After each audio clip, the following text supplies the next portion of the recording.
it going, everybody? And welcome back to another episode of your favorite swimbait podcast, Scales and Tails, episode 198. We're getting ever so closer to that episode, elusive episode 200, which is absolutely insane to think about.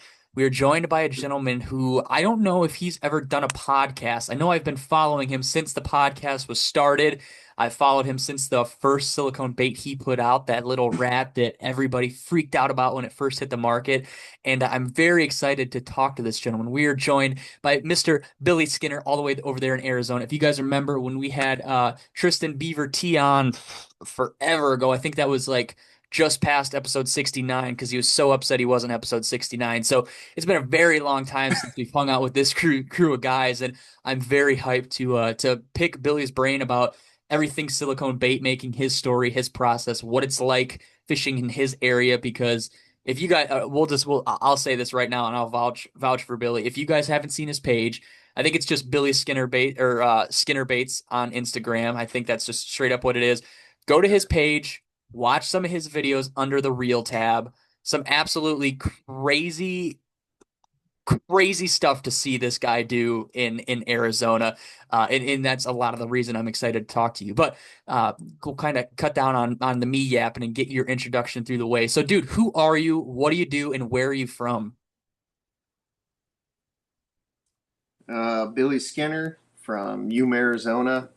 Originally, I'm a Cali transplant. Moved to Havasu first, and then ended up finding my way back to Yuma.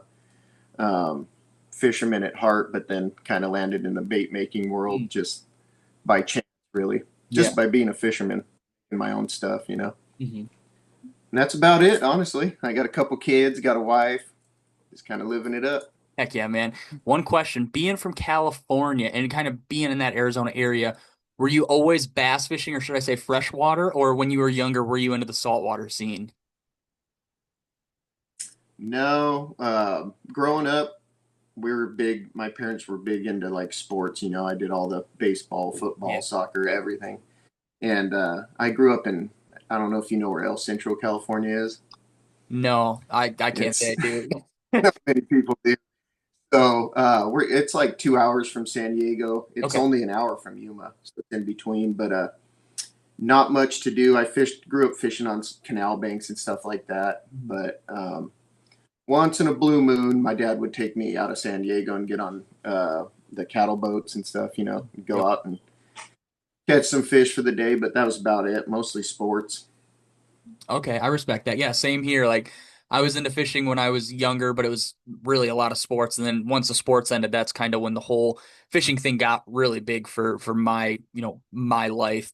So we'll do the icebreakers just because you sounded pretty excited when I asked you. I always ask the guests. Sometimes guys don't listen to the episodes like super religiously, so I always ask the guests, "Are you familiar with the icebreakers?" And Billy's head shot up. Oh yeah, I know the icebreakers. I know the icebreakers. So out there in Arizona, I don't know if we've done this with anybody out there like on the west or west coast. So you and I were getting ready to go fish in the morning, wherever we're going to fish out there by you.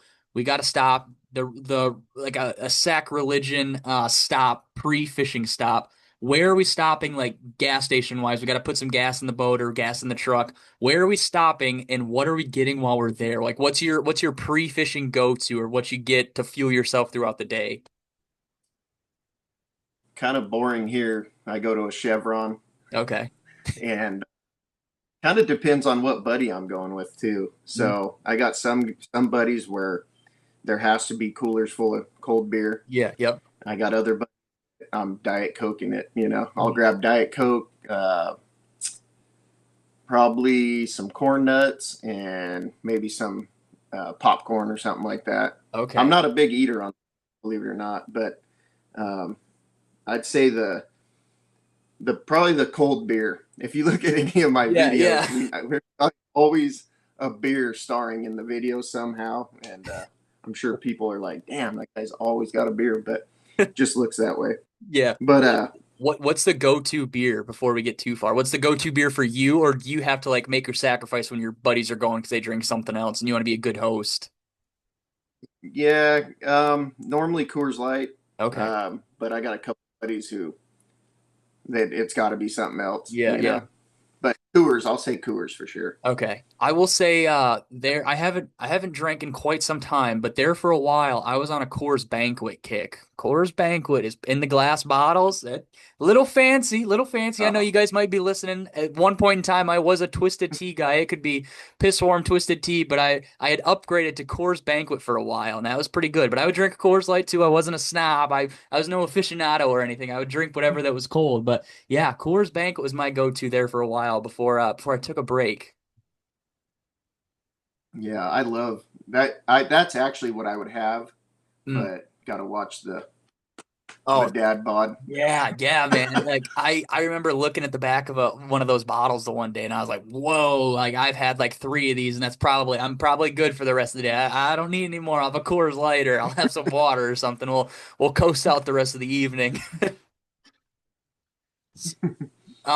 So second question, if you guys are unfamiliar, the second icebreaker is always usually more geared towards the guest, as more a personal question to kind of understand their thinking, or maybe you guys watch his videos and you have this question as well. So I want to know, Billy, your cast to catch videos are absolutely awesome.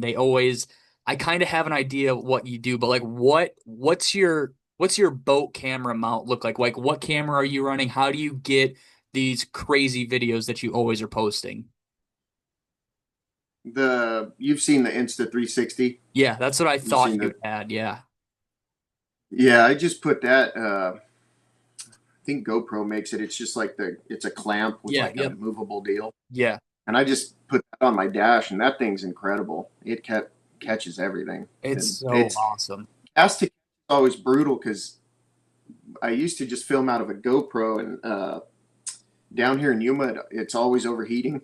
Yep. It was a big problem. I Yeah. would miss 90% of the stuff, and once I got that Insta 360, not only did it never overheat again, but being able to run around the boat with me because Mhm. I'm always, Yeah. Yeah. going around. Yeah. That was pretty cool. Yeah, Yeah. I will say it's always cool. Like there's some of your videos like where you're standing straight on the trolling motor, and then you turn almost like parallel to the boat and make a cast back into the reeds or cattails or whatever it is. And yeah, the camera gyrates over and it watches your skip, and you can see the bait and you see the blow up, and then it pans back over to you and fighting the fish. That is so cool. That puts those cast to catches on a different tier. The quality of fish you're catching is very high as well. So that paired with the crazy like camera transitions and just catching everything on the video is so cool. I figured that's what it was. I figured you had some sort of 360 camera, but I just had to ask just to hear your answer. It's almost like just have not almost it is like having your own cameraman, Yeah. you know, Yep. and honestly, kind of gets the human air out of it. You Right. can just Yeah.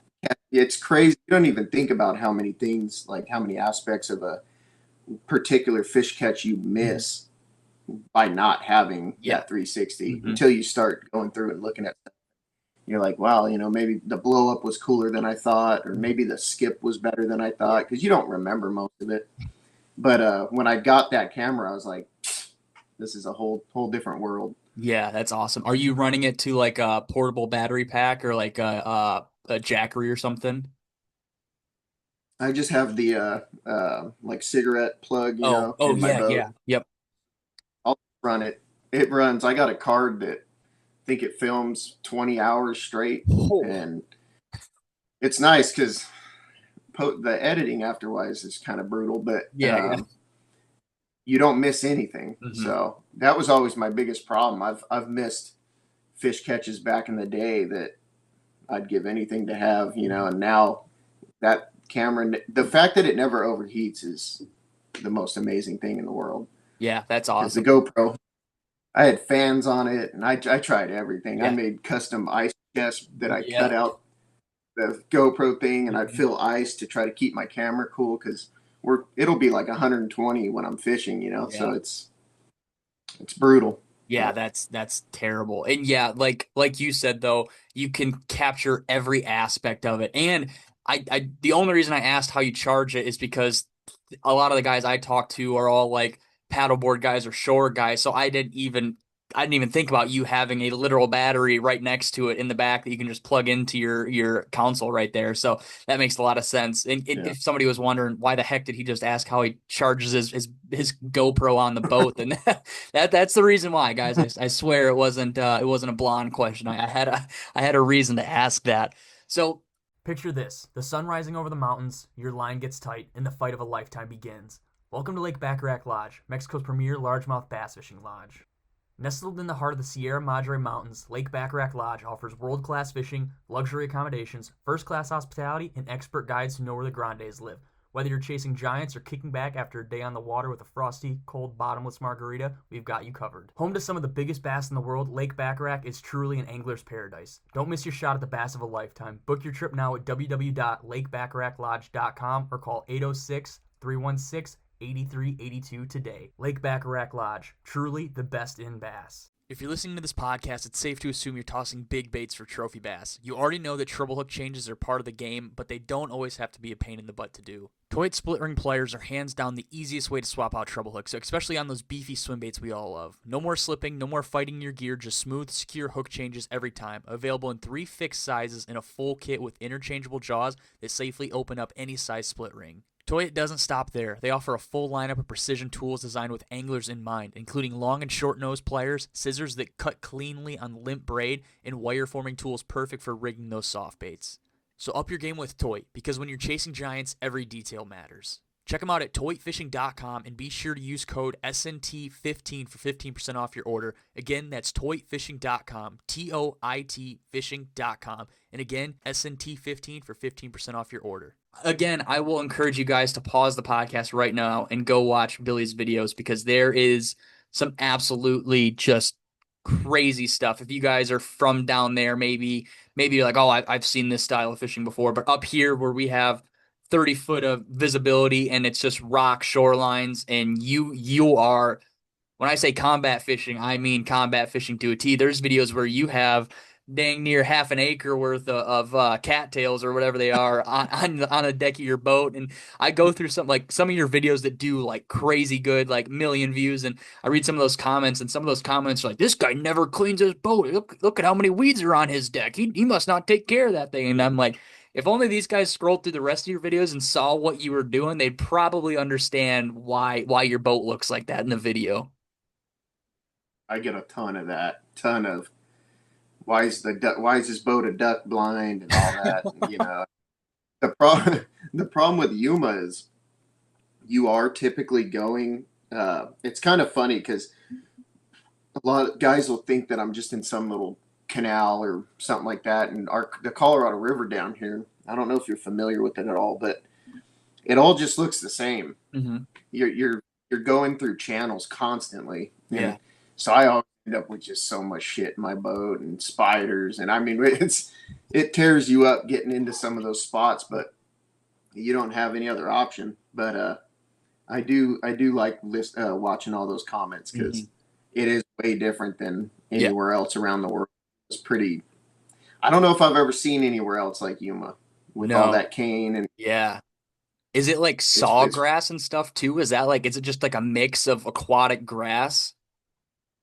No, it's all we just call it cane. Okay. But I mean, we'll have a big fire on the river, and I swear, dude, the next week you can just watch it grow back. It's crazy how thick it grows and how fast it grows. Yeah. Yeah. But creates really good bass habitat. Yeah. And this was a question I had written down further, but since we're on the topic, I'll just ask you now. Is that why you fish all braid, is so you can just cut through all that stuff when you're skipping or pulling fish out of it or whatever else it may be? Yeah, you have I'd say November, December, January, sometimes February, where you can get offshore. You can fish a little bit of weed beds and stuff off the bank, and that's fun. But primarily, we're skipping heavy cane, and you don't stand a chance on anything but braid. And even 80, 100-pound braid, they'll cut you off in it. So it's sharp. Yeah, it's really like it when you're fighting your way through it. It cuts the shit out of you. It's mean stuff. Do you mentioned the duck hunting thing? Do you duck hunt at all down there or no?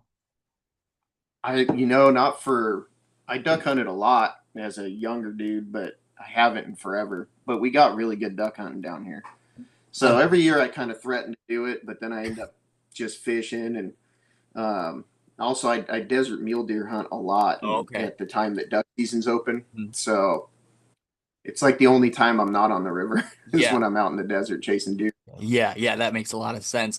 So I guess we'll jump Yeah. back. We kind of like I told you before, but we'll get off on random tangents on random stories and have to circle back around 20 minutes later. But anyway, so your bass fishing when you got to Arizona, were you familiar with the area you'd moved to? Like, did you know what kind of fishing you had around you, or was it just fish the river and you found out like there's a pretty good healthy bass population and you went from there? How did it start for you in Arizona? Um, I think the first time I actually came to Yuma first, and I think I was maybe 19 or 20. And I always loved to fish, but like I said, El Centro, there was no fishing. Mhm. But I did end up having, my dad had bought a 16-foot little aluminum boat, and I got a wild hair up my ass and started looking at, I'm like, I wonder if there's any bass tournaments near me, just I had zero business being in a bass tournament at the time, Yeah. but uh, I pulled it up and American Bass came up and there was one in Yuma. And even though I lived only an hour from Yuma, I had never like I didn't even know there was a river here. Mhm. Pretty brutal how like unaware I was.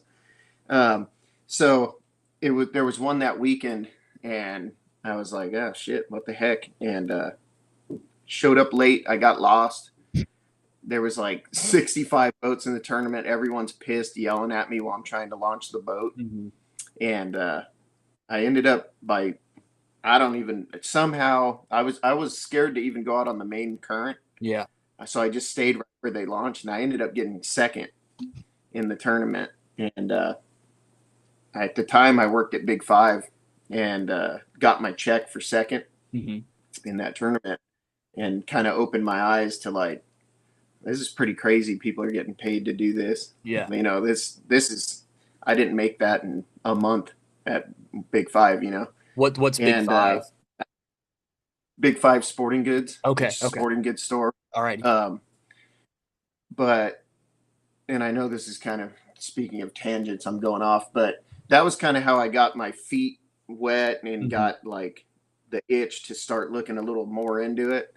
And so the scene was still pretty small in Yuma, but Havasu, the more I looked into it, Havasu was kind of where like anyone in the West was cutting their teeth and Mhm. kind of where you found out if you were worth the shit or not. Mhm. So guys like Rojas and uh, do you know who Sean Bailey is Yeah. Yeah. by chance? The Name Big sounds Bait really Posse. familiar. Yeah. Yep. Yeah. Yeah.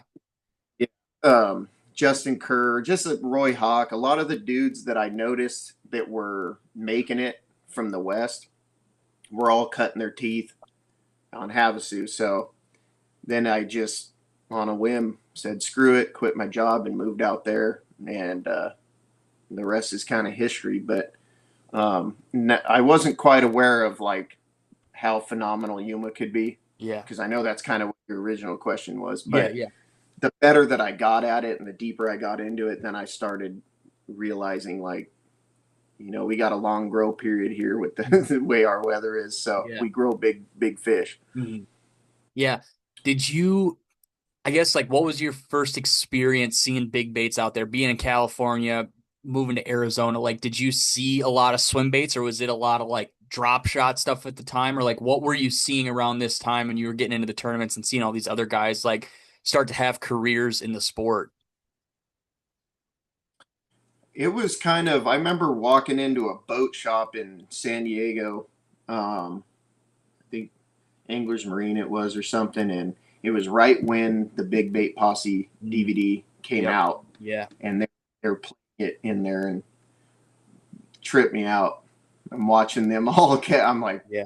that's crazy that they're having like that much Hmm. success on it because we all knew that like big baits, we knew bass ate trout, we knew all that, but like I Yeah. had never seen that type of success as I did when I watched Sean and his little brother Paul, Yep. Matt Newman, her, all those dudes.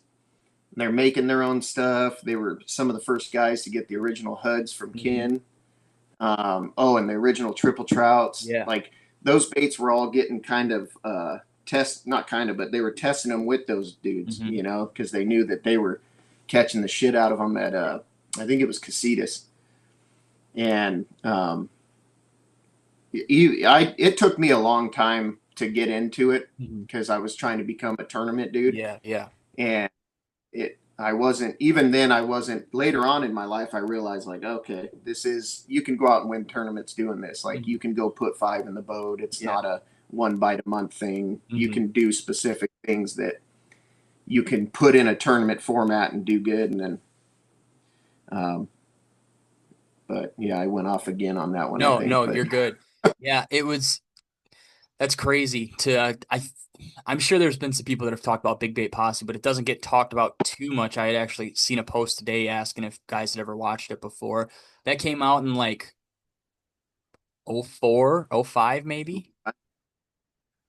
What'd you say? well, yeah, Maybe a like I little. said, a long time ago. Yeah, yeah, maybe a little bit later. And I know Southern Trout Eaters wasn't too much later. Like that's when like online forums was a huge deal. That's when magazines were a big deal, and these guys were putting out like these own, quote unquote independent videos and DVDs and stuff at the time, and that was just like unheard of. You had those two Southern Trout Eaters, and then that was right around the time that old well, what the heck's his name? Butch started dropping his videos. Like that was all the time that like this stuff started to. I don't want to say going public, but like people started putting it out there for other people to consume and stuff. And I'm sure, like, did you ever at the time when you were trying to get into tournaments, like, Did you ever see anybody having a triple trout or maybe a 250 or a HUD tied on at the time, or was it all just strictly, what we would think of now as like conventional tournament baits? The only guy that I knew pretty religiously through it was later on. Me and Sean ended up becoming team partners Okay. in Havasu. Both lived over there, Mhm. and so that was weird, right? Small world, because I Yeah. remember watching him on TV in the tackle shop and being blown away, and then we end up becoming friends and partners. And he threw he showed me when it came to like triple trouts, uh, baby E's. Mhm. What else did he love? He had a bunch of shit, but triple trout he lived and died by. Yeah. And the way watching him fish those for largemouth, smallmouth, spots, whatever it was, that dude knew how to catch them. Mhm. He knew how to catch them, and he was just so good at, I don't know, just the shit that he showed me with it was stuck with me forever for sure, and it's helped me a lot because Yeah. just from burning them to doing all kinds of crazy shit that he would do, and he'd roll around the lake and jack them up on it, and a lot of people would think that he was drop shotting and stuff Mhm. like that, which he was fantastic at as well. But Yeah. he's the one that really cut my teeth on the swim baits. Mhm. The depths came a lot later. Yeah, that's what I um, figured. I forget. I remember me and Sean were doing we had a swim bait company called Predator Swim Baits, Hmm. and we were at there was a Bassathon. Oh, It's yeah, yeah. a You can go sell your stuff Mhm. there and all that. Pretty cool show. But I remember it was when Butch. It was the year Butch released Mm. his Depths 250, Yeah. and he gave me and Sean a couple, and I didn't know anything about it, so I was like, Cool. "This is a little big for Havasu and stuff." You Yeah. know what I mean? Like Yeah. I was still green enough in it that I was like, "Man, this is maybe I'll go chuck it for striper or Hmm. something." But and then we started throwing that around, and the draw power on that thing was just unbelievable. Yeah. I mean, it turned our lake into a different fishery. Hmm. So it was like, all right, cool. So I've been around a while now that I'm talking about it. I remember when all that stuff was new, Yeah. but I mean, yeah, you guys were showing a new bait to virgin fish that had, you know, probably we could probably accurately assume that they had never seen a glide bait, let alone a 250 at the time. And you guys were seeing these fish that, you guys may have been thinking you were seeing the big fish with the triple shot at the time, but you pull in two or three followers over the course of the week with the 250, and you're like, oh my gosh, like we didn't Yeah. even know that these fish were in this lake, or whatever the mindset was at the time. That's kind of crazy to think about, because guys will see 5 or 6 pound fish and freak out today with the Depths 250, and think 20 years ago there may have been a 12-pound fish following that bait up, but now it's seen it over the course of 10 years, so it's a little more educated, knows not to follow it. So you were kind of like the head of the spear as far as like getting to see this stuff unfold, like pretty much in your eyes, like directly in front of you. And that's I've said it before that I'm jealous, not from like a fishing standpoint but just getting to live in those moments and experience that stuff. Like see here on the forums that this guy is out in California crushing all these double digits and stuff on this bait, and you have one in Arizona. Like that's kind of a crazy concept to wrap my mind around, of how small it was at the time. Now, everybody kind of has a swim bait rod and whatnot, and everybody has a 250. But back then, they were using those salmon drop back salmon rods, and they were hucking the 250 on those old Calcuttas. Like that's such a cool time in history to think about. Yeah, I remember we had a hell of a time trying to figure out the best rod Mm. for the 250 Yeah, because yeah. the crazy thing about it was it drew everything in the lake. I mean, Hmm. you'd catch a little 2 pound pipsqueak, and Yeah. then you'd see a class of striper come up on it that were kind of like uncatchable. They were so. It's pretty amazing how burned out and conditioned fish get. Yeah. You don't even give them. You don't give it enough credit until you do get to throw something new and Mhm. fresh, Yep. and you're like, "Damn, these fish are just burned out on the shit Hmm. that I'm throwing." Yeah. So, and those things are coming along less and less. Mhm. Like we used to have. It seemed like a new cool thing every other five. Like 5 years, you'd get something new. There'd be depths, or there'd be the A rig, or something. Yeah. And now we're kind of. I feel like everyone's a little stumped on what's going to be the next thing. Yeah. Yeah. This is gonna take us on a whole tangent here, deep dive of a question. Do you think so? Mhm. You're kind of fishing like a river system, but obviously you'd fished a lake system too, like with the 250 and stuff, and obviously tournament fishing and whatnot. Do you think that those river fish are less like they become less conditioned to baits, just because when I think of a river system, I think of like a super like rich environment. There's always fish, there's always bugs, there's always rats, there's all sorts of life in that river. And do you think that those fish like become less acquainted to baits just because there's such a huge amount of stuff in those waterways, whereas a lake is, essentially like a stagnant puddle. You don't have current flowing, you don't have bait getting pushed around all the time. Like what's your perspective on that question? I feel like, and I could be super wrong on this, but I feel like in the river you get a fresh batch of clients every time you go out Yeah, almost. I feel like the 100%. fish move a lot. Yeah, yep. They're just actually going down, Mhm. I think, but Yeah. um, I think they get conditioned just as fast, but I think they move enough Yeah. that you're hitting Mhm. fish that aren't the next day you go out. Yep. I mean, you'll catch a fish out of a spot. You'll come back the next day, or you could even go back a couple hours later and one took its place. Yeah. That's good state, so a new one moved in. But I think they get just as weary of lures as as a lake fish does. They move on. We're on a lake. Yeah. I just came back from Idaho and I beat the shit out of a couple Oh, spots on yeah. this lake. For about a week and a half, it was lively, and then I noticed into the second week, third week, I'm like, all right, I got to kind of move around a little now because these fish are, you just watch them shut down. Yeah. They don't move like they were, Hmm. and those spots are just, I feel like a lake only has so many good spots. Yeah. So your milk run is smaller. We're on Mhm. a river. I backslide down current Yep. and I could go for days down Mhm. that thing, and so you always got fresh fish. Yeah. Yeah. That's what I was thinking too. Those fish.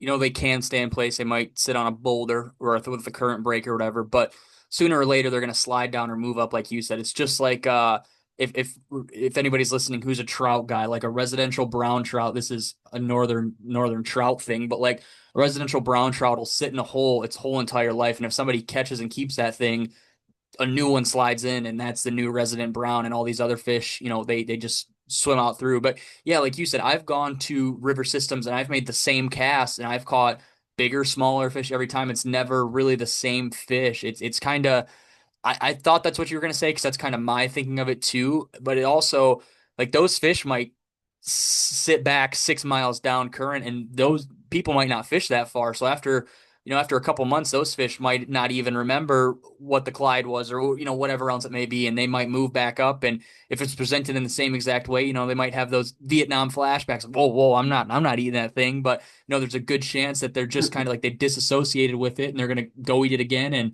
you might not catch them a third time, but who knows? That's just I feel like rivers are a lot more forgiving, like when you miss fish or when you push fish off of stuff. Like you can always run back into another one, or that fish will push back up eventually. It's just river systems are a lot more interesting than lakes, I think. Once you dial in a lake, over a couple cycles, you're pretty dialed. But rivers are just always changing. That's what's so fun about it, I think. Yeah, yeah, they don't ever feel like they fish small. Hmm. You know, get on a lake, even if like the Idaho thing, I've never even been there in my life, but within 2 weeks it fished small. Right. And it's a Yeah. pretty big lake, but it's only so many good spots, and that's Mhm. where all the fish relate. And so I do love the river fishing over lakes for Yeah. sure. Yeah. And did And you? I love the skip and all that. Right. Right. Just more fun. Yeah. How did you, like you just mentioned, when you were 19 and you went over there, got lost for that first tournament and you got second, you were afraid to like go out on the big current and stuff. How did you start to get your feet wet in that? Like, would you go like a mile upstream and float back to the boat ramp and be like, okay, maybe tomorrow I'll go downstream a mile and run back up? Or kind of like, how did you, essentially get your feet wet in the whole river scene? Because that's like very intimidating for a lot of people going from a lake to even fishing out of a boat on a river, or just like walking river. Guys have no idea how to pick it apart. So like, what was your strategy to become acquainted with your new home? Lot of idling. Mm, I would just get out idle for hours because we have our river is so brutally shallow. There's so many sandbars, and if you don't pick out find the channel and yeah, do a slow idle test pre-run first, you're going to be stuck high yeah, and dry. So that's what I was most concerned about. I didn't want to get stuck out there or yeah. ruin my boat. But yeah, I just started popping out, and I would idle down all the way to the dam, and then finally made my way all the way up north because we go. I mean, you can run from the bottom of our stretch all the way from the border. Um, Granted, there's a couple dams in the way, but Mhm. you can run all the way to shit. Blythe, I think, is where you'll hit your next dam. So we have a ton and ton of water, and so hours of freaking idling and putting it in my GPS, trying to figure it out. But definitely don't want to just gun it. Yeah, yeah, that's how you break stuff. Were you Yeah. and maybe you are now, are jet motors a big thing out there, being such a shallow river system by the sounds of it? Um, if you were just gonna stay in the main current, it would be the way to go. Okay. But the problem is we have to go any backwater access off of the current. Hmm. It's all overgrown. Okay. Yes. So the problem with the jet is you just suck all that stuff into it, and also with the outboard and the prop, we can kind of trench our way through Yeah. some of that, all that river muck, Mhm. that soft, stinky sand, and we can just kind of blow our own channel to get through. Where the jet, we just clog it up and Mhm. be screwed. Yeah, yeah, that makes a lot of sense. I like, referring back to how I placed our waterways up here being super clear and rocky. Like out on the rivers, that's all it is all sand and rock, and you have maybe a couple dead heads here and there. So as long as you don't hit a deadhead, you can run your jet boat in 2 inches of water and you're going to be fine. You can suck all that stuff up and obviously get it back out. But we don't have, mentioned it earlier, we don't have the crazy weeds or muck or anything like you guys do. It's all, essentially the other side of the coin. Like it's completely different from what you guys have and no correlation whatsoever, except for that it's a river system. It's kind of crazy. Yeah, I don't, like I said, I don't know if there's anywhere else like this place. Yeah. Not that I've seen anyway, Hmm. with all the cane and Yeah. the way they just kind of let everything overgrow. Hmm. Not a whole lot of maintenance. River. Yeah. When you were getting into the river and kind of doing your idling and stuff, and when you finally started to break down and fish, just watching your videos, like a guy who flips a jig or just flips and pitches, like that would probably be that, and frogging is probably like the number one thing that I would do just watching your videos. Was that something, is that kind of how you got into that whole river scene, was doing that stuff, or what techniques were you using on the river at the time? A lot of flipping. Yeah. Um, we used to flip a lot of the pig and jig, Mm. with the pork rind and all. Yeah, yeah. Uh, that was always tough because we didn't even have like all the when Bub Tosh came out with all the good punch stuff, Mhm. punch skirts, and then Yeah. tungsten came out. Tungsten, because if you put a ounce and a half, 2 ounce lead weight on your line, it was Yeah. ridiculous. You know Yeah. what I mean? So once that technique started coming out, that helped a ton. Mhm. And then what we would notice on low water days, which we always want because it sucks them out to Yep. the edge a little bit closer. Yeah. Um, we would skip the pig and jig, Mhm. and get it. It was the only time you could get it back as far as you Yeah. actually needed to. Mhm. So then that started getting the wheels turning, and I'm like, man, if you put something bigger in there with some Mhm. draw power, and then, I mean, when Owner came out with the beast hook originally, that was one of the biggest game changers for me Mhm. because back in the day we did have stuff like the mission fish. Yeah. We had, I think Baby E had a weedless version called the Slippery E, Mhm. but the problem was the hooks weren't worth the shit. Yeah. So you had a bitchin' bait, Mhm. but you'd miss 90% of the fish that bit it, and it Yeah. was kind Yeah. of brutal. So once they finally came out with a proper hook, it just opened up a whole different world Mhm. for that. Yeah. Then you could build a bait around a good hook. Mhm. Yeah. So was your first bait when you started Skinnerbaits, was it the chicken rat, and was it based off of skipping it into this low water situation you guys had? The first, the first was me and when me and Sean did Predator. Okay, yeah. That was like 2010, I Oh, think. And we had weedless baits, same as like what my cheater is now, basically the same bait. yeah. Um, but it had some ribs and other things on it. But that's when I started getting really into it. Mhm. Um, and back then, it was not popular to do yet. You know what I mean? I Yeah, mean, yeah. there was people that knew, but Mhm. not like now. Now I feel like pretty much everyone skips a swim bait. Yeah. But and then from there, I did the cheater, Hmm. and that was exclusively for down here at the time for me. And then I ended up selling it. Um, Started selling it to people, and then the chicken rat didn't come for quite a while. But that was definitely, I wanted something. The cheater and all those swim baits skip good, Hmm. but they don't skip like the chicken rat. The chicken Hmm. rat is unbelievable. Yeah. It's not the prettiest thing in the world, obviously, but I just literally wanted almost a ball of silicone Hmm. that I could, because the problem with the cane when you skip, if you have like a regular frog or a little jig or anything like that, the cane is so dense that it just stops it at Oh, the front door. It just doesn't fight backlash. its way Yeah. back. You know what I mean? Yep.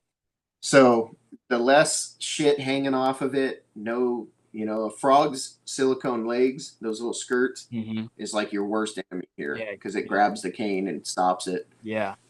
So I just needed a bulldog to get back as far. You want to hear it hit the back of the roots, in Oh, the back of the hole, crazy. Yeah. and then where the dogs are. Oh man. So that's when people were wondering, like, I can't believe this guy's fishing 100-pound braid. Well, there you guys go. You just got your reason why, because you're casting probably 6 or 7 foot back from where you can actually see hitting the back. Oh, And if you get a fish blow up in there, I mean, you guys are smart. You know, you got to pull the fish out of there. So you got to go reverse of what you just did while pulling, anywhere from a 2 to 12 pound fish back out of there that does not want to come out of there. Like, that's pretty metal. That just justified to people who were questioning you when you said 100-pound braid. That just gave them the answer why. yeah, that's the only chance you stand. That's for sure. Big hook, big line, and something that you can get back there. Hmm. Uh, Branching us off here, what reel do you use? Because I'm sure you're not using a reel that has 10 pound, 10 pound drag. Are you using something that has a crazy amount of drag to it? Um, Normally, I'm just throwing a 200. It's the Corrado DC, Okay, yeah. and embarrassingly enough, I don't even know what the drag is on those, but they seem to do well. Hmm. I tried. Cast King came out with a reel called the Deadbolt, Yeah, I think I know what you're talking and it's about. got no drag, Hmm. and that was my dream.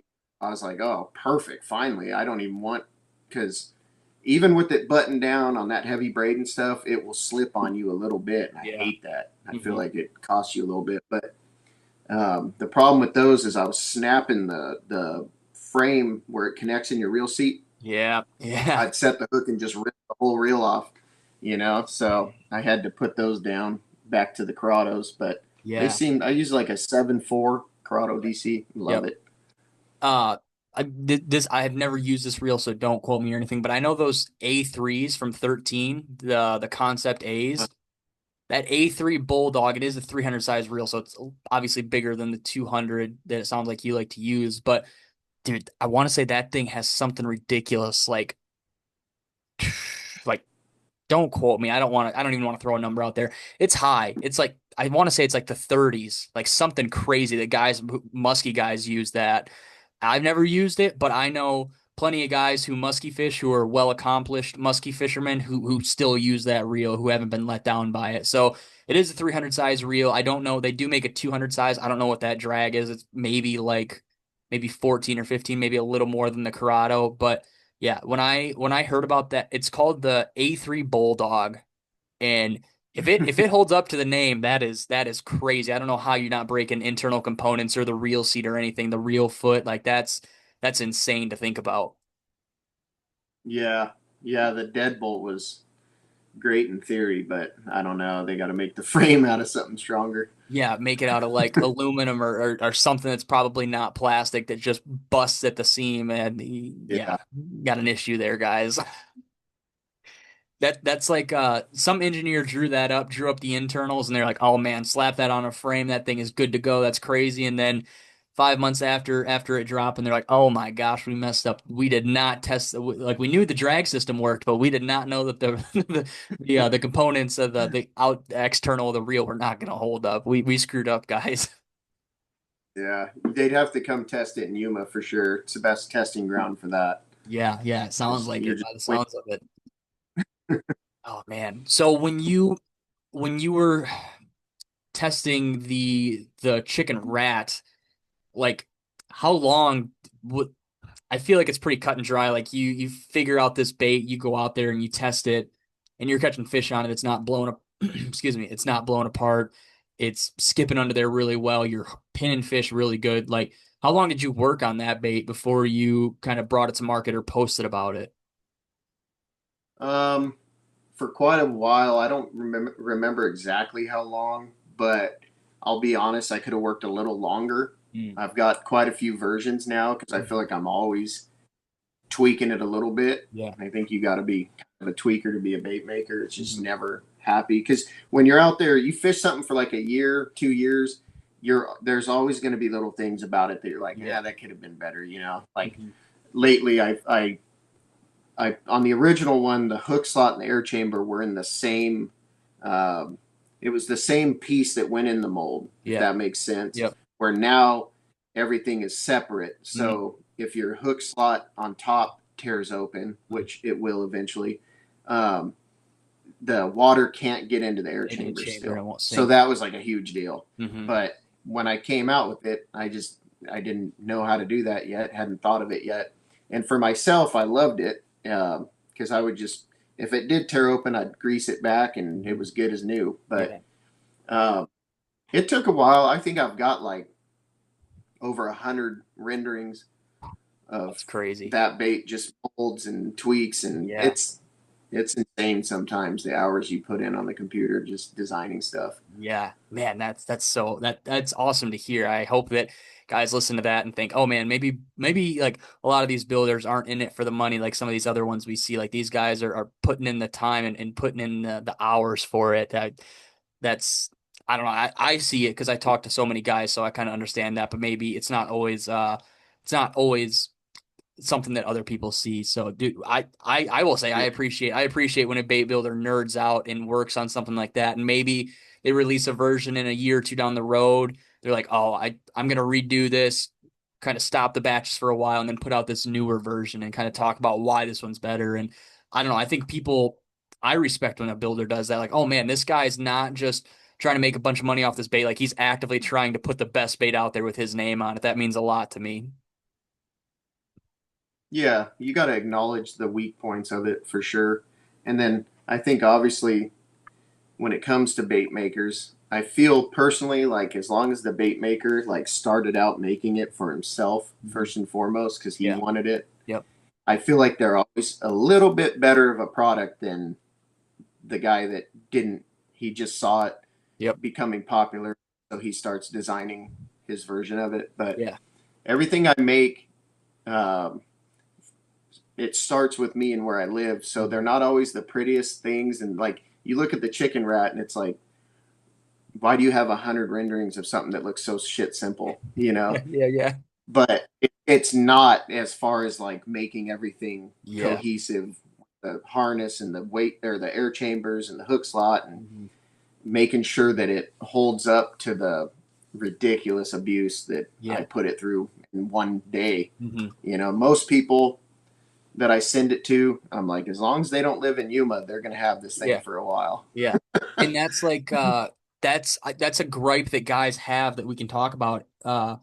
Guys will guys will always be like, "Oh, I can't believe that what was the cloak? How much did you sell the cloak for?" I think I have a number in my mind, but I want you to just to verify. It's $90. Okay, so guys are like, Yeah. I can't believe that $90 for a soft glide bait or $90 for a soft swim bait or whatever. But guys don't like it's usually guys who maybe aren't necessarily tapped into like materials or offerings from bait builders or history behind stuff like a silicone bait. If you guys are not familiar, silicone baits last a very long time. You will have to glue some stuff up here and there, but side by side next to like a Senko style plastic, it's gonna last time and a half. And when Billy's out there skipping it and just fishing this thing in Vietnam, like this thing is gonna last so much longer when me or another guy are skipping it under docks in Mississippi or in some some sparse cattails or whatever else, some lily pads. Like guys just see the price and they already have a concept of what a soft bait is in their mind. And like I can't fathom spending that much money on it. Whereas in fact, you're essentially kind of buying a hard bait where it's going to last as long as you don't cast the bait off and you take care of it, like you would with a hard bait, change the hooks out or whatever else it may be. Like if you take care of it, that bait is going to last you a very long time. And guys, some guys just cannot get that concept in their mind. And if those guys don't want to buy the bait, then they don't want to buy the bait. What's it matter to you? It's just kind of how it is. Yeah. And I get guys quite a bit that they'll feel the need to send me a message, you know, and yell at me a little bit. And Yeah. I'm, I had one guy get real upset at me because I said, "Hey, just always keep in mind, like I'm not holding a gun to your head. You Yeah. don't Yeah. have to buy the." You messaged me Um, because you took it out of your cart after you saw the price, not because I'm making you buy it. yeah. So, but yeah, it's like it's not always going to be in people's price point, and I totally understand that. Yeah. But there's so much, and I know you have talked to a lot of bait makers and guys like Mike who grind beyond belief. You Mhm. know, people don't understand how many hours it actually takes. Oh, yeah. Um, So there's just so many things that go into it. It's like silicone is wildly expensive Hmm. compared to plastisol. Because I used to make all the cheater and predator and all that. That was all plastisol originally, and um, you get 55-gallon drums of that. I'd have that delivered to my house for like $600. Well, you can make an ungodly amount of 5-day swim baits out of 55 gallons, but now you're paying 5 times that for 5 gallons of silicone. So it's wild, but I wouldn't have done it if I didn't see it being like completely worth it. Um, I put it through the ringer to make sure that I looked at Burrito, and I think is it Real Prey? Yeah. I want Yep. to say Real those price were silicone. two guys that did it. Yep. And I would look at some of their stuff, and I'm like, there's a lot to look into. Obviously, see if the durability thing was real, Hmm. and then make sure it didn't ball up on your hook weird. Yeah. Like just like a lot of things that you want to Hmm. make sure characteristic wise for the material. And then when I started really diving into it, I noticed like all the benefits just for myself, health wise too. Mm. Like not huffing all that Yeah. smoke and Yeah. shit from the plastisol. It's a lot cleaner, safer process for me to manufacture them. Hmm. And then on top of it, with like 3D printers and all that stuff coming in and Yeah. becoming where an average guy can afford them, Hmm. it the CNC guys don't like it Yeah. Yeah. because now it opens a door where I don't have to inject in aluminum or anything like that. Now I can inject in any plastic I want Yep. because I can have silicone, which means I could do a lot more funky shit in Hmm. seeing in when I'm designing, in CAD. There's just stuff that you can't do um, on CNC that you Hmm. can do on a 3D printer. Yeah. You just need the right material to inject it. Yep. But um, price point wise, like it is, man. It's got to be worth it. They got to keep that in mind. They don't go to work unless it's worth it. No. Yeah. Yeah. Everyone's Exactly. got their own value and their own price. So with my kids and my family and all the other things that we do, and being that it is just me, Hmm. um, if I'm doing because when I do drops, dude, I'm out there, and I'm sure Mike's told you the same thing, but um, there's 16-hour days for Oh a yeah. month straight, Yep. 7 days a week, Yeah. just grinding. Hmm. So at the end of it, there does have to be a reward for me and my family. So Yeah. we're not trying to screw people. I think people get a little offended by the price. They Hmm. think we're trying to rob them and Yeah. stuff like that. I've definitely been told that. Not trying to rob anybody. I'm just trying to. It's got to be worth my time, and I'm trying to give them the coolest shit that I can think of, Hmm. and um, that's where we've landed now. So Yeah. Uh, are every bait got free. yeah. Are you a full-time bait builder? Um, dirt. I mean, when it comes to drops and pre-orders that I Yeah. Yeah. do, yeah, it Right. takes me away from. Me and my wife over the years have. She used to. She just retired like 6 months ago. She was worked at the college Okay. here in Yuma, and she still teaches part time. And then the rest of it, she's helping me with the bait side of it. And then we manage some properties that we've invested in Mm. over the years, and so we got that keeps us busy at Yeah. times. Sometimes, when it rains, it pours type Oh yeah. Yeah. situation. Got a few roofs to replace or Hmm. whatever it is. And Yeah. Yeah. I'm the man of the family, so I Oh do yeah. that a lot too. So I try to schedule it all separately. Hmm. Like I get another message I get a ton of is I'll do a drop that took me a month to make, Hmm. and it'll disappear fortunately in what feels like seconds. Yep. And I'll immediately start getting hammered by people on when's the next one. I'm Hmm. I'm just in my chair drinking a beer dead, Yeah. and I'm like, I Thinking don't that I even got to want go to to the think post about office tomorrow and ship all these out. yeah. So get that a lot too. And I'm like, I just can't, man. I don't got there's not enough time in the day or energy Hmm. in my body at times to do that. But it's a good problem. I'm not Yeah. bitching. I'm just Yeah. No. No. I know what you're saying.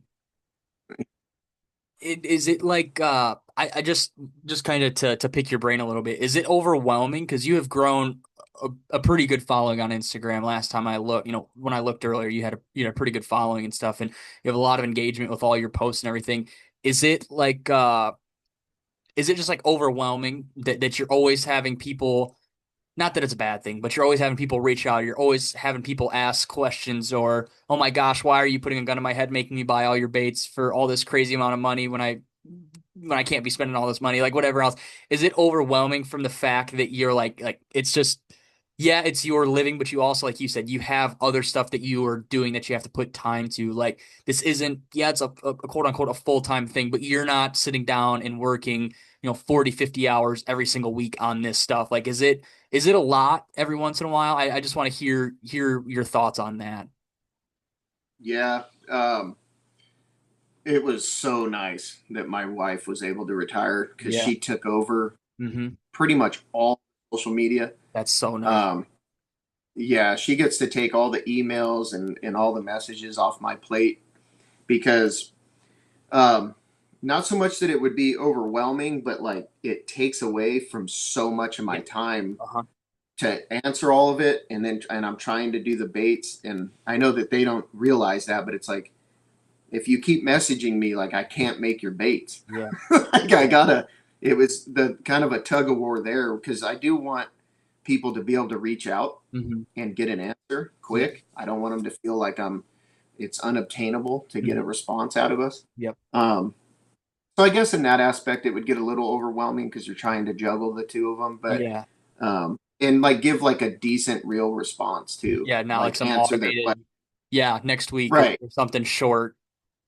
Yeah, you want to have like an actual conversation so that they feel like you Hmm. give a shit, Yeah. and Yep. that's the hard part to manage at times. And now that she's been able to do a lot of that, and she's a lot smarter than me, so she's really streamlined all. Yeah.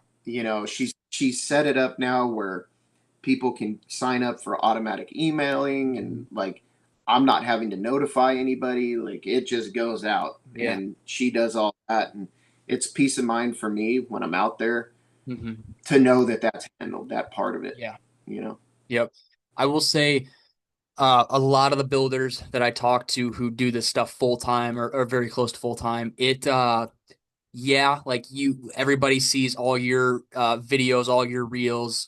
Mike, they see all of Mike's videos and reels, and Kyle Gracely and Kyle from Throwback, and just all these people, and they don't realize like their significant other or their brother-in-law, or just like there's a group of people behind these people. Like once you get to a certain point, no one man show can keep up with the demand that we have. It's crazy to think about that guys, like you could drop a hundred of each bait every month, and there's still people who are having their pitchforks and lighting their steaks on fire and going to Yuma to bitch you out because you haven't made enough baits. Like that is such a awesome thing. Like there'd be way worse problems to have, but it's also like, man, no matter how it seems like no matter how big these guys grow, you just cannot please everybody, and you're always having a demand that the supply can't meet.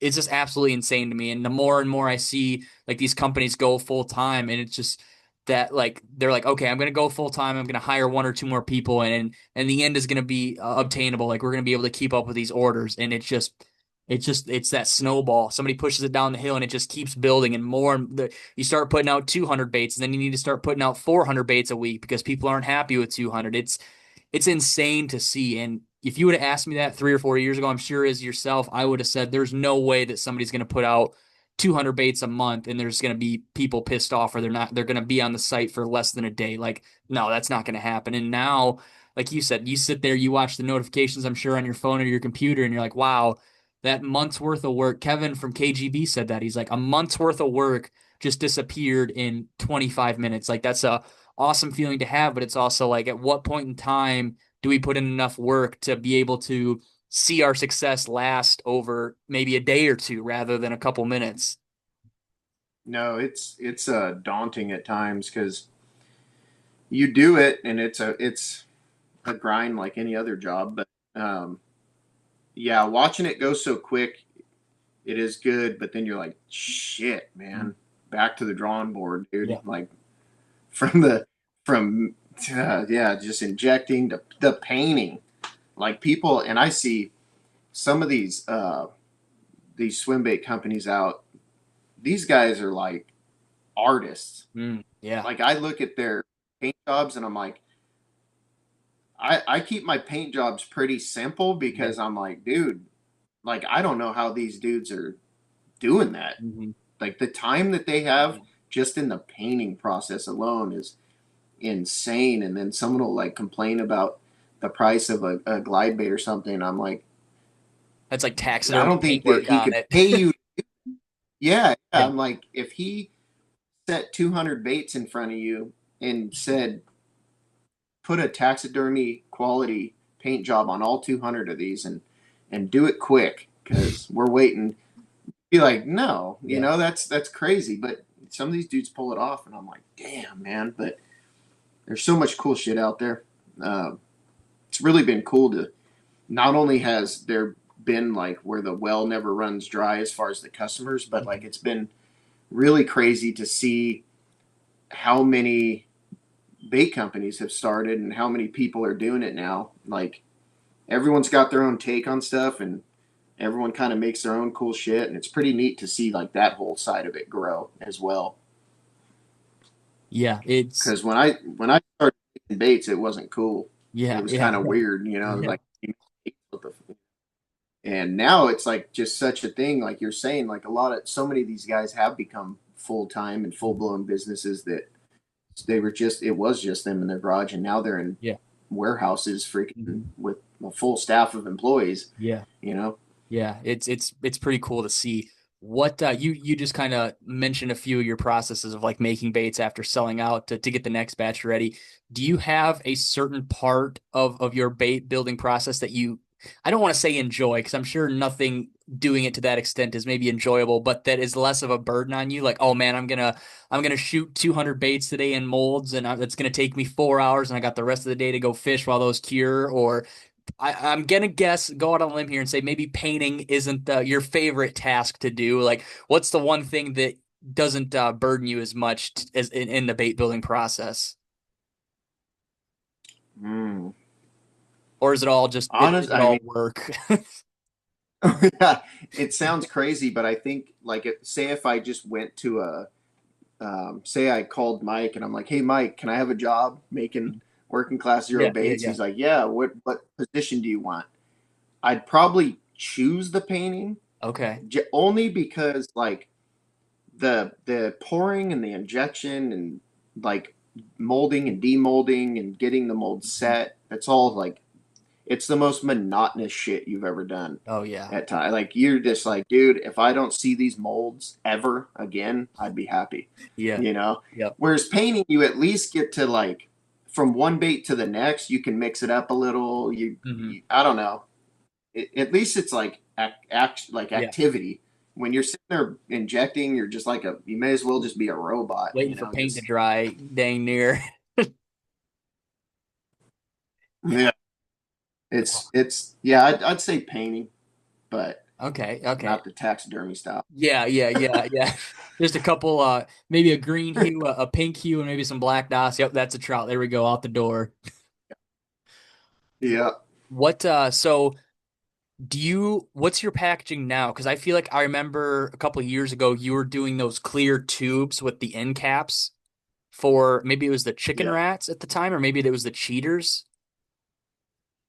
Cheaters and chicken rats are in tubes. I like those. And then for the cloak and the Clyde and the chicken gizzard, they're in like just clear bags with the Oh, hangers on yep, them, the yep, header yep. cards. Uh, Mostly not because I'm skimping on packaging or anything, but the silicone it doesn't deform. It Yeah, I doesn't was gonna have any say that. memory. Yep. People might not So know that either. you That know, might be another thing that they're not too entirely familiar with silicone. Like you can ball this thing up it's a and put it in your box huge for plus. a day. Yeah, huge plus in my opinion. Like we all know, anyone that's ever had like Mike has really nice packaging, which is Hmm. bitching Yeah. for his baits because very important. You Oh don't yeah, want yeah. to you don't buy a tyrant and let Mhm. the tail get all screwed Yeah. up. You know what I mean? Mhm. So you do need it there. It's justifiable. But for me to have his packaging, yeah, I'm just putting more expense Yeah. on the Mhm. consumer at that point for no reason, you know. Yep. But yeah, it is nice. You can leave it in, Mhm. especially for me in this heat. Yeah. I go out my boat 400 degrees in the compartments and looks just like I made when I made it. Right. Yeah, yeah. No, that's what I was gonna say with the soft baits or with the silicone soft baits. It's not you don't need a clamshell packaging. You don't need anything fancy. Essentially, if you guys have ever bought a HUD, I'm sure that's the same packaging you're talking about with the bag and then just the hang tag on it. Yeah. Whereas once you open up a HUD, I I have all my HUDs hanging up right here because if they do anything other than hang up, they're you no longer are fishing a HUD anymore. You got to boil that tail and hang it upside down. So whereas if that's an experience you guys have had with a soft bait and that's what's turned you off on soft baits because they don't come in a clamshell like a working class zero or whatever else, you don't need that for silicone baits. For Billy's baits, for those match hatch gobies, like I have a you guys can't see it, but I have a ball of gobies just sitting on my desk right here. And guess what? I'm gonna pull them up, and all the tails are gonna be straight, and I don't have to worry about trying to find somewhere to hang them all. And that is just like the ease of use for silicone. Just for that reason itself is such a big selling point for me personally because it's like, man, I just leave that thing here, and I can come back in 2 weeks after a vacation or after a couple long weeks at work, and I can just unball that thing, tie it on, and cast it out there, and it's gonna swim right for me. Yeah. No, it's a giant plus. Another favorite for me is the paint. Mm, The paint is comes off ever. Like yeah. you're spraying silicone with silicone, Hmm. and because it's the only thing that'll bond to itself. Right. Yeah. And so the paint jobs, like you take one of my Clydes. Hmm. If you're a guy that doesn't need to fish it weedless and you're just rigging it treble hook, Yeah. line through. If you look at it, if you compare like my soft silicone Clyde to a hard glide bait, Hmm. it's actually more durable. You're going to Mm, get more life hmm. because there's no clear coat to crack. Yep. Like if you hit rocks or docks or anything Yeah. like that, no hardware to go bad. The harness I even make out of a pliable material now. So if you smack your trolling motor or whatever it is, Hmm. there's no dings, there's no chipping, the paint's forever. Yeah. So you could argue that it's going to have a longer life unless you huck it off Yeah. than a hard bait. Hmm. No hook rash. There's a lot of things on hard baits that can be where you got to tend to them a little bit. Yeah. Yep. Bent eyelets or whatever else it may be. The whole Yeah. list just adds up quick. Uh, Mm-hmm. two things for you. Where's the craziest place you've gotten an order from? Have you had like Japanese guys or you like I maybe even would assume like European pike guys like reach out to you like, oh my gosh, can I please have one of your baits? Like I want to try it for my area because we don't have anything like that. Yeah, we've had man, where was the lab? Well, we send France, Yep. where Madagascar. I'm gonna sound ignorant right now, but where's Madagascar? That is Do you an know? island, I'm pretty sure. Out in the ocean somewhere. I'm pretty, yeah, yeah, that sounds right. I think it was no, no, Madagascar. Where the hell was it? It was somewhere weird. I don't know, but we Really? got that done. Um, yeah, my wife would be better for that one because I might be butchering it. But we've sent some crazy social media. The way it opens you to the world Hmm. is bizarre. Sometimes Yeah, you're like, I can't believe this guy like even knows my shit exists, yeah, and he's just maybe on an island somewhere. I right, don't yeah, know. yeah. I might have fucked that up with, No, no, but you're good. Uh, have you gotten interest like in Japan or like from Japanese guys? some, yeah, we've Yeah. sent there. I've sent rods there, baits. Um, no Clydes yet. I don't know if I've sent cloaks or Clydes to Japan. Okay. I can't remember, but I've sent a shitload of cheaters and rats and Mhm. all kinds of other stuff. That's But really cool. That's awesome. The next question I had, I was gonna ask you this a while ago, but as this episode goes, we get on our little side tangents here.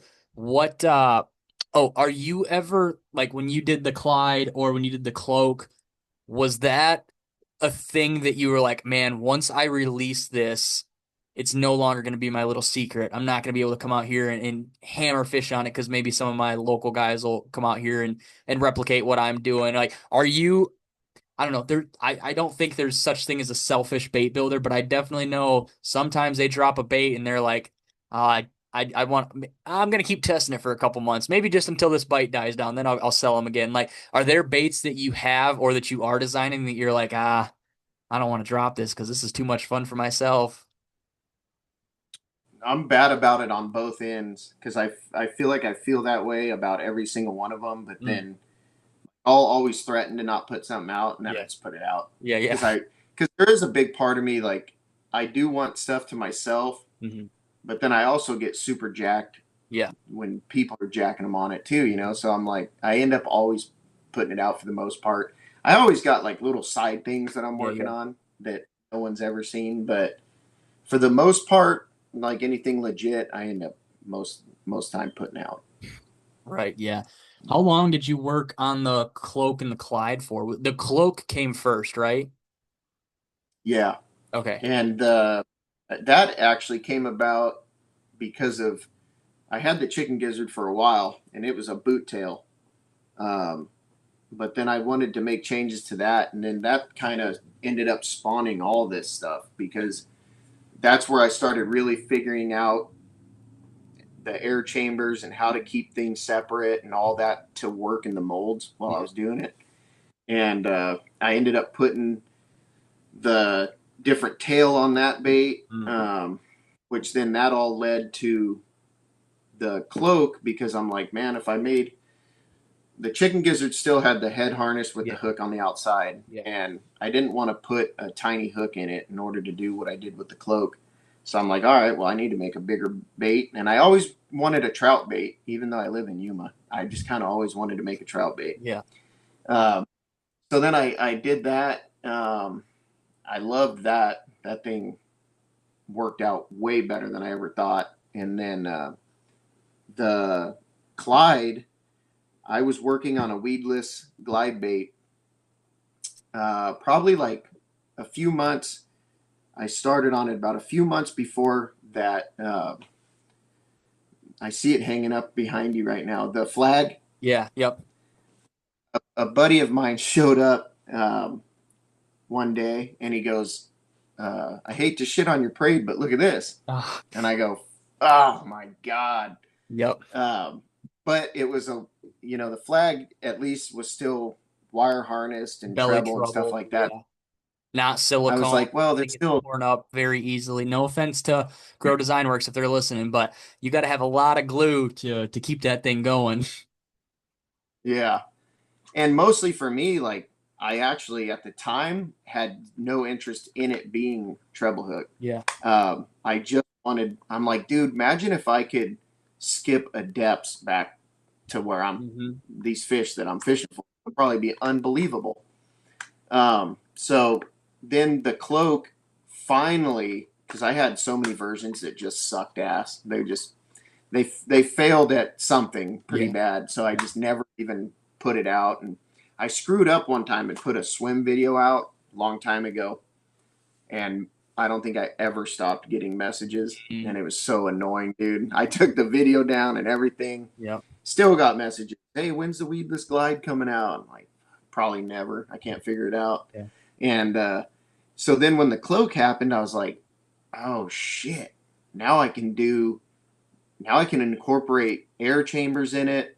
I could get the sink rate and the buoyancy and everything Hmm. perfect. Albeit with 8 million renderings on that one, Yeah. but Yeah. getting all the inserts the right size, and then I was like, how cool is it that the hook's going to be masked in it? You Oh, can't see hidden. anything, Yeah. Crazy. So I'm like, this could be unbelievable. It's like a depths with no hooks, and you're Yeah. skipping it back to fish that have never even seen a glide bait, Hmm. you know. And so I put my head down and started working on that again, and that went pretty smooth because of the cloak and the chicken gizzard, and then it led to the chicken rat getting better. Like it just started a snowball effect this year. Because I feel like when you're designing, you get designer block. I mean, there's times that I'm sitting on CAD and I may as well get up and just leave Spinning it in because I'm just circles, trying to think of something. yeah. so brutal. Yeah. Nothing works. Everything you do doesn't work. Hmm. You print it and you're like, that's trash. I'm Yeah. never gonna fish that, you know. And then all of a sudden, one little thing. Typically, you'll make like one dumb little change to something randomly, and that you'll go, oh shit, all right, and then it just snowballs, and Hmm. next thing you know, you got like four new lures out, and you're like, Yeah. what the fuck happened? Yeah. Yeah. But yeah, I don't know. It's a long process making those. The Clyde is pretty brutal to make. I'm not gonna lie.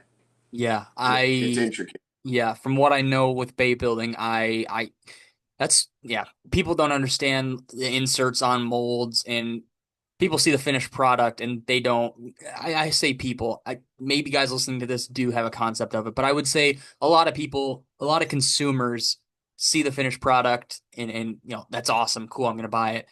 But if you break that down, if you're, if you're a visual guy or if you like tinkering with stuff and you just think, you're like, okay, this is an enclosed bait, but there's a chamber in there, which means there had to have been some kind of uh obscure patch in there.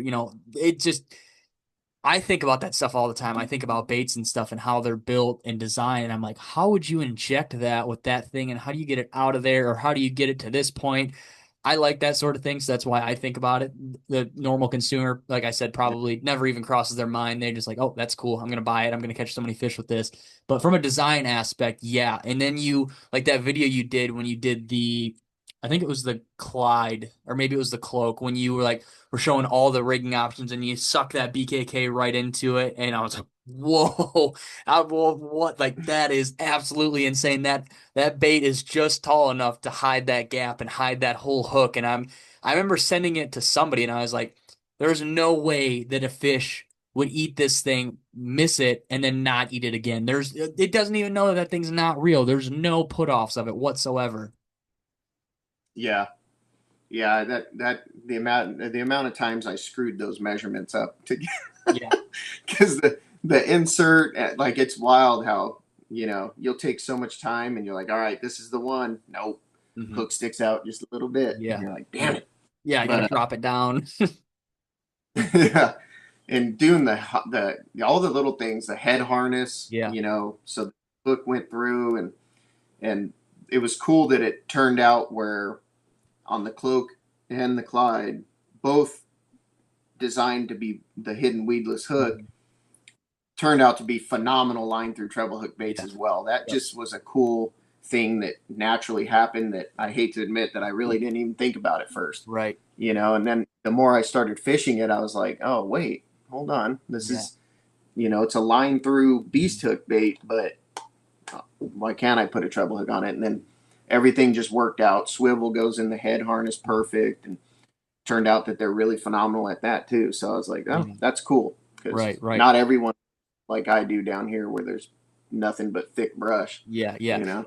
When you were up there in Idaho fishing for the past couple of weeks and you were fishing for these spots in smallmouth, were you fishing at treble hook or were you fishing at beast hook? Both Okay. because I did the best with the treble just Okay. Yeah. because Yep. most of the time the smallies and stuff I was fishing over a lot of weed beds and stuff, and I'm Mhm. burning it and chopping it and doing all that dance to get them to commit, and it just got to have that treble hook, Yeah. and I trap hook it for those fish. But once in a while, I was on a big school largemouth, and I'm just throwing that on 20-pound fluorocarbon straight, Okay. weedless, put a couple nail weights in it, and I Yeah. can sink it down to them and just glide it through the school Oh, down there. And it helps a lot with the grass and stuff, not getting a bunch of shit on your line. And, yeah. so both. That's kind of what I'd figured, but I figured I would just ask because yeah, smallmouth, not necessarily always headshot and just coming up and swiping at it, having that treble hook exposed a little bit, or just having more than one prong is definitely the way to go for smallmouth when you're fishing a big bait like Yeah. that.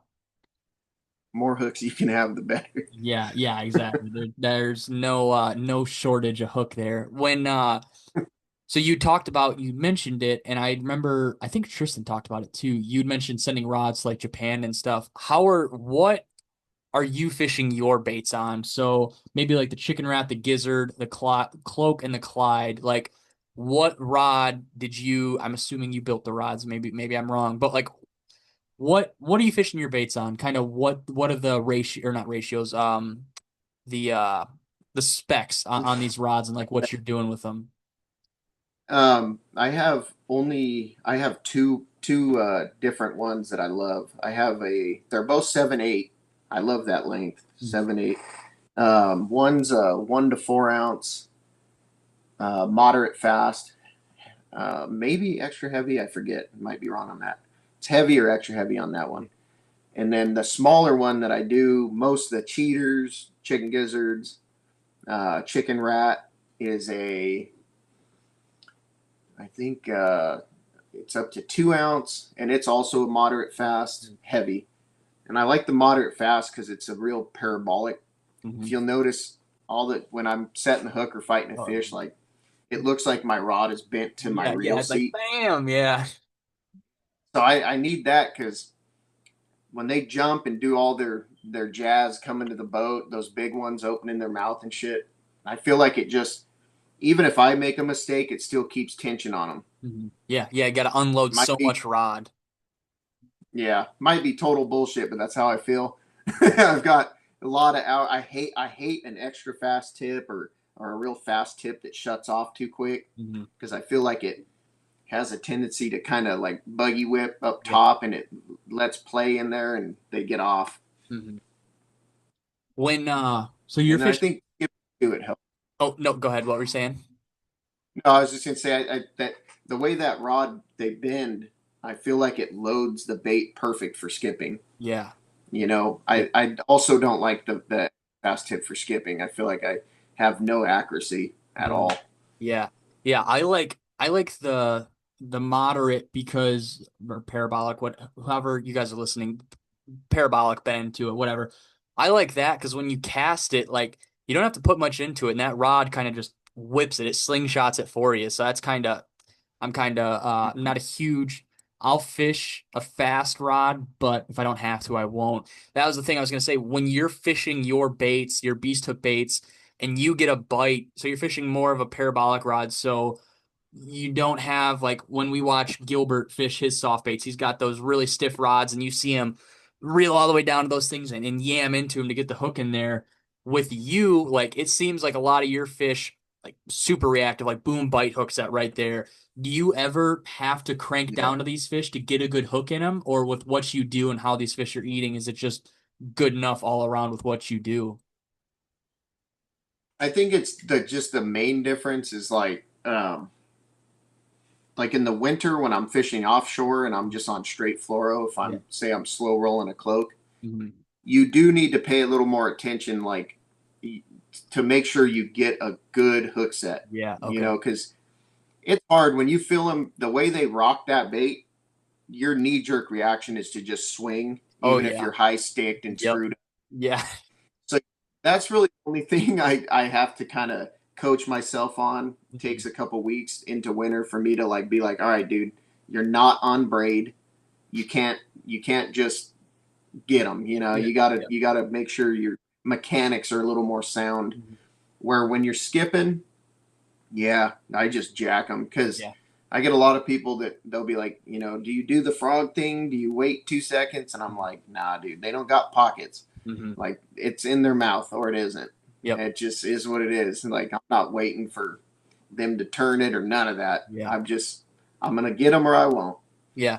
I will say, I was fishing this bait the other day that I was skipping up under docks, and maybe I'll make these videos. I don't know, but skipping these baits and like start to work it, and you would just like I was working, I was fishing braid because I was flipping. You'd be working your bait, and then all of a sudden your line, my line would just start swimming in the opposite direction. Like there's slack line, I'm still reeling in line, and the fish just swimming away with the bait. Oh my God. I at one point in time I told the GoPro, I'm like, watch this. I just reel down like it's a jig and wham. I'm like, oh man. There is nothing more fun than just crossing eyes with a big soft bait like that. It is the best thing ever.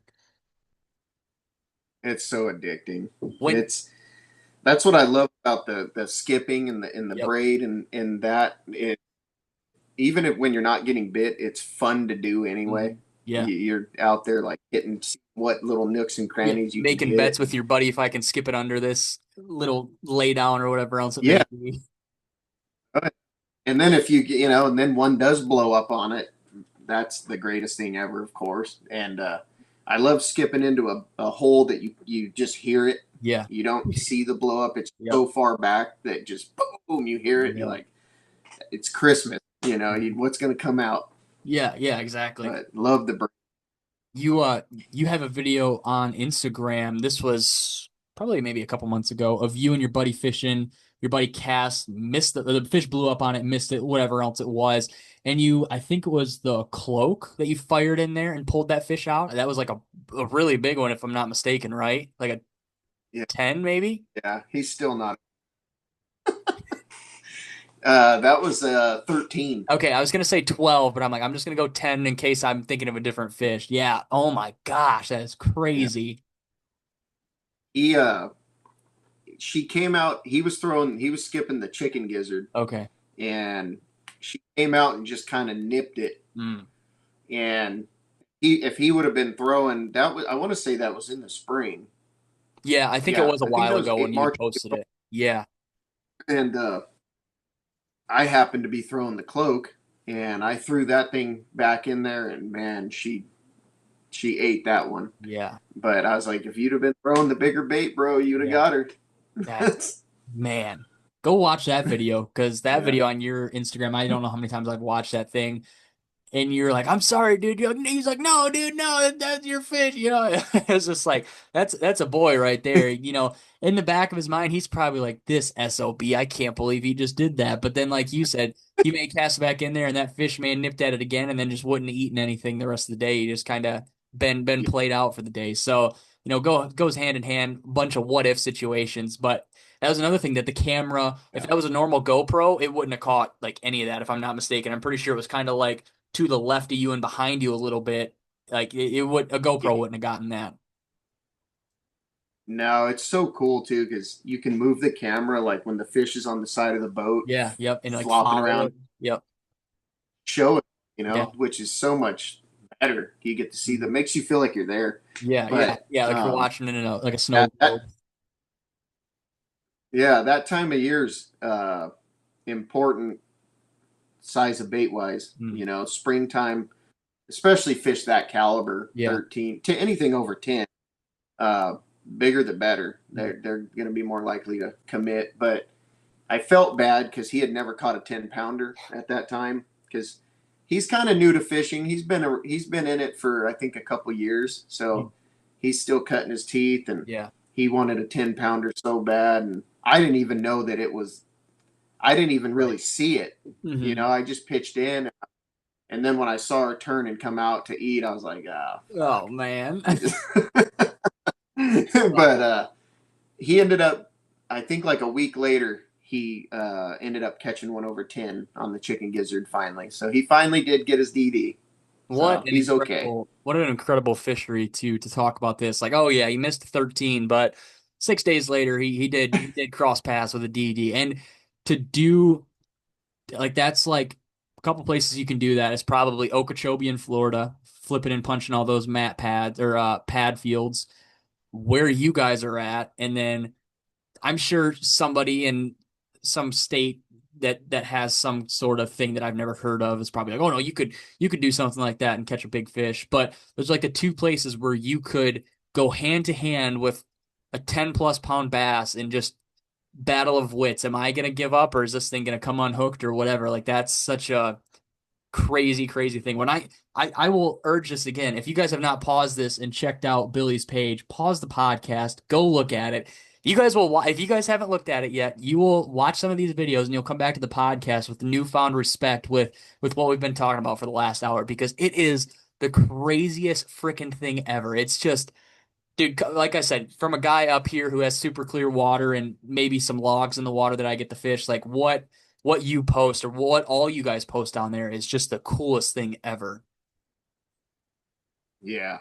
Yeah. They're going to hate my carpet, but they'll like the videos. Yeah, they're gonna. That's the other one I get. Yeah, You take care of your stuff. You need to put carpet. I'm like, man, it just gets murdered down yeah. here. It is what it is. Um, there was something else I was gonna ask you. Oh, when you cast, or like when you skip, do you switch hands with your reel, or do you just skip and then go right into reeling? Like, do you have to hand the rod off It'll because you all, skip different? it'll just depend on the The what angle. angle I need to Yeah. get into the hole. Like Okay. if I have to do it right-handed to get in, I'll do it Mhm. that way and switch over to reel, or I could do it left or right Yeah. either way. Okay. But that really helps. Anyone that gets in my boat that's new to it, Mhm. that's the first thing I stress to them is Yeah. I'm like, you got to learn to skip either hand Hmm. because you just hit every. Sometimes you'll skip into the left side of a pocket Yep. and you're floating down current a little bit, and you need to turn around and skip with your Hmm. left hand into the right side of the pocket, Yeah. and not being able to do that is hindering. So Oh yeah, either yeah, one. for sure. How often, like when you do make a backhanded cast for you, like I guess do your fish blow up on it as soon as it hits the pocket, or a lot of time is it like one or two rod twitches or reel turns before you get action, or is it just never really the same? I mean, it that's all just Yeah, different the every fish, fish, right? but most of the time you work it a little bit. Okay, yeah, But I my favorite are eat it Yeah, on yeah. the skip. Yeah. That I that skipped is one. oh I my skipped a bait under the other day, and like I just skipped it to where you get just barely a backlash. You know it's going to be a problem on the next cast if you don't pick it out. So I skip it, and I was getting ready to switch hands, and while I was switching hands, I was already starting to pull the backlash out. That bait hit the final skip, and it was freaking on. I'm like, oh, switch hands, bam! I ended up catching the fish, but I was like, this is the craziest thing ever. If I was like, I wish I lived in a super heavily populated lake that had 100,000 docks on this lake, so I could just go through and pitch every single one because there was a bass boat in front of me flipping a jig and like a probably like a Senko or a fluke or something, and I was just right behind them pulling out bigger fish or a fish that they never even ran across under these docks, and I'm like, this is the most freaking fun thing ever. I wish I could do this all the time. it's more fun to fish that way. Videos are more fun to watch. I Yeah. think like I'll watch. I've been posting just some stuff that I had from Idaho, and then when I got home, I went out and caught that fish and posted that video, and I'm like, God, the Idaho ones are so boring compared to that, because Yeah. it is so like up close, Hmm. you're like, you skip it in and you're just battling this Yeah. hoss out of the freaking jungle. It's a very like intimate thing when you're like in the fish's house and you're kicking its door down and you're like, you're gonna eat you SOB or and I'm gonna pull you out of there and there's nothing you're gonna do about it. Like that's a very intimate thing to have with a fish in its realm like that. Yeah. I feel like it comes across on camera too, just because Oh of yeah. the, you are so close and it Hmm. is a battle, and dudes will get on and be like, why is this idiot running around the boat and blah, blah, blah. And I'm like, Yeah. well, I just hooked a 10 like Yeah. 5 foot, 9 foot from the boat. Like, you know Right. what I mean? Like, that fish has a lot of energy. Yeah. He's not been fighting. So just trying to drag him in and get him in as quick as possible. And you don't have a net, Uh, do you? Everything I've seen, I'm pretty sure I've seen you flip like every fish. You flip every fish, right? yeah, there's once in a while if I see the hook in a weird spot, Hmm. I'll just lip them. Yeah. Um, but I've been bitten by that so many times down there trying to get a hold of the fish, and Hmm. sure enough, you get slack in your line and they swim off, and Yeah. your heart broke. So Hmm. as long as the hook's in the right spot and I have a fairly good idea that it is, I like to just get them in. I'm not trying to wipe their slime off like people Yeah. think. I don't want to lose the fish, and Hmm. I feel like that has been where I've been the most successful is just flipping them in. Yeah. Right, for sure. Dude, the last question I have for you. So everybody's got a branding thing, like a branding style, colors and whatnot. Yours are like something very unique. The green and pink, like those are two colors that never go together on anything. Do you have any specific reason on why you went with those colors, or like does it, whatever, or was it just like these are two like hot pink and neon green are pretty dope. They're pretty cool together. That's what we're gonna do. Yeah, I like it. I feel like it's kind of a like every river, like you go to the river and you're at the marina or the little restaurant at the river, like a lot of the shirts and clothes that you see there Yeah. are always real bright colors and stuff like that. And being that I live down here on the river in Yuma, I was like, it'd be kind of cool to just have like a river esque logo, Yeah. Yeah. something kind of bright and fun and young looking, Mhm. something that I don't mind wearing on my Yeah. Yeah. shirt all the time. Yeah. Something that's Um, not black and and army then, green like everything else we have. yeah, yeah, because I'm actually kind of a like a OD green guy. Yeah. I Yep. like that. I have a gray truck. I love army green, Hmm. but when it came to the logo, I was like, it's got to be kind of like fresh. Yeah, a little different. Yeah, no, I understand, and that's like I was scrolling through today because I always like just to scroll through pages see if there's something from a long time ago that was posted or whatever else, and I noticed it a while ago, and then I was scrolling through. I'm like, wow, like he uses this for all his drop stuff, like when he releases a new bait, and I'm like, there's got to be some reasoning behind it, whether it's just because that these two colors look cool together or what else. So I'm kind of glad I asked that because that's something that outside of you saying it on the pod, nobody would comment and be like, Billy, why do you use color code ADD136? That's the color code of the S&T green. But why do you use this green and why do you use this red? Is there any significance behind it? No, it's wow, you made 300 baits and I didn't get one. I'm gonna show up to your house with a pitchfork. Like that. Those are the only comments you get. You don't get sincere, questionable comments like that. I can't imagine. So I'm glad I asked that because it Nope. just sticked out to me and I was like, I'm gonna see what he's got to say. There might be a cool backstory behind it. No, I wish. No, it was cool. It's cool. It kind of puts the roots where you guys are and kind of where it all started. And like you said, why you make Yeah, these baits for yourself is for the river, and that's kind of like where all this started. So it makes sense yeah. on I think it makes sense. It's kind of a Mhm. symbolic thing in my opinion. Oh yeah, Heck yeah. yeah. Was well I that was like all the stuff I had written down. We could go a mile longer with conversation, but was there anything that you had written down or you were ready to talk about or explain that we didn't touch on at all? No, not really. I was just ready to chat, Yeah, there we go. see what you threw at. Yeah, it's just a little bit of everything it felt like on this one. You know, I'll just ask if you guys have this question, you don't have to DM him. So when we're recording this, it's on Thursday the 14th. It'll go up on Monday the 18th of August.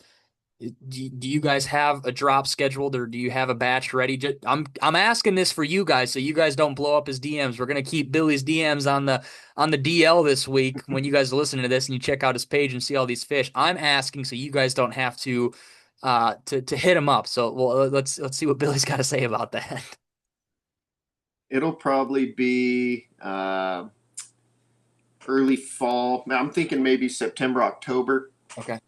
will be when the next one goes because we did the last few that we did were like gnarly. Yeah. So I'm gonna take a little bit off still, and then yeah, September, October, we'll start sending emails out to everyone and letting them know what's coming in the drop and then when it's gonna go.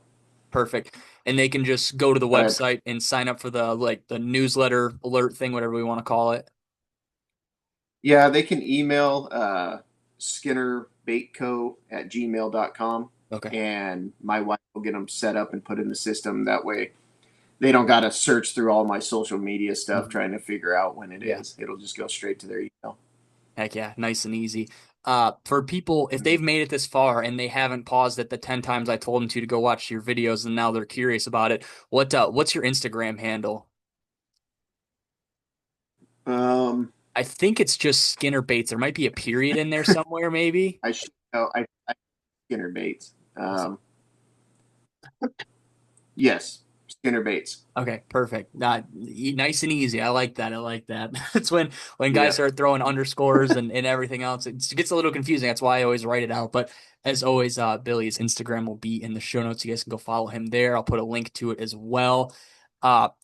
If you guys have made it this far and you didn't check out the YouTube or the Instagram page, I'll say it one more time. Go check out the Instagram page because it's just even if you're excited about a bait and you just want to go check out the page and see what the baits have done, that's all you need to go do is just watch some of these videos because some crazy stuff. If that wasn't proven on Billy's stories and my questions on how crazy this style of fishing is, then the videos will do justice if you haven't seen those yet. But Billy, man, thank you for coming on, dude. It was just a ball. I'm Yeah. so glad I got to pick your brain about all that stuff, and I'm really appreciative on how this conversation went because yeah, we could have focused a lot on the bait building, but I just wanted to hear why you build your baits the way you do, why you fish the baits the way you do, and that sort of thing. Because, like you said, it's maybe there's one or two other places in the country that you can do this, and for you to battle test your stuff in what I coined Vietnam, because that's what it looks like half the time. Like for you to test your stuff there, that should give a lot of guys the confidence to be able to go and skip it under a laydown or a pontoon and not worry about a bait, like you said, coming back in a ball or whatever else could go wrong with a bait like Mhm. that. Yeah. No, I appreciate you having me on. I'm glad we finally got to link up. Yeah, Like I dude. said, you're my entertainment during those 6 and 8 hour paint Yeah. sessions and all the things locked in the garage. So I enjoy listening to everyone's story. You always deliver it really well. You ask a lot of the right questions. So super fun. Um, Obviously, hope you keep doing this for a long time, Oh dude. yeah. As long as you enjoy it. Oh yeah, dude. You're growing. It's a blast. Oh yeah, yeah. I'm growing. It's slow and steady. I'm growing. We were talking about before. I don't have as much time now, but still, the time I do have, I put everything right back into it the best I can. Well, we've got some stuff coming up that I won't talk about, but yeah, it'll be cool. The next couple weeks, I think guys will be very interested and intrigued with what S&T does. So I'm really excited about that. And dude, like I said, thank you for coming on because I felt like I may have hit you up like man, I think this was like the time that the chicken rat was like going crazy and Mm. you were just trying to pump that bait out and I was like, wow, this guy is like freaking awesome. I want to hit him up and yeah, like maybe I fell through or whatever else it may have been and we just kind of didn't happen and then I messaged you a couple weeks ago and I'm like, yeah, like I want to talk to Billy now because he's got some crazy stuff going on. I'm sure he's got some stories to tell. Yeah, no, it's freaking. Hey, you do a magazine, right? Yeah, I do. Or Wow. Yeah, I digital haven't. magazine? What'd you say? Is it a digital magazine, or you do like a No, no, legit, like a OG? it's print, yeah. It's like a Oh, Thrasher, like cool. a in Fisherman magazine. Yeah, I haven't at all Yeah. this year because back to the point of not having any time, but I do plan on trying to release one right around Christmas. It's like a year overview of everything. I'll say it. DRT is the main headliner for this one whenever I get around to it. I talked to some of the guys from DRT, so we've got a huge DRT section in there, and there's all sorts of other cool stuff in there. But yeah, it's takes a little bit of time, and that is just something I do not have right now, unfortunately, as I was telling you before. Yeah. No, that'll be interesting. I'm interested to see what you got coming down the pipe then.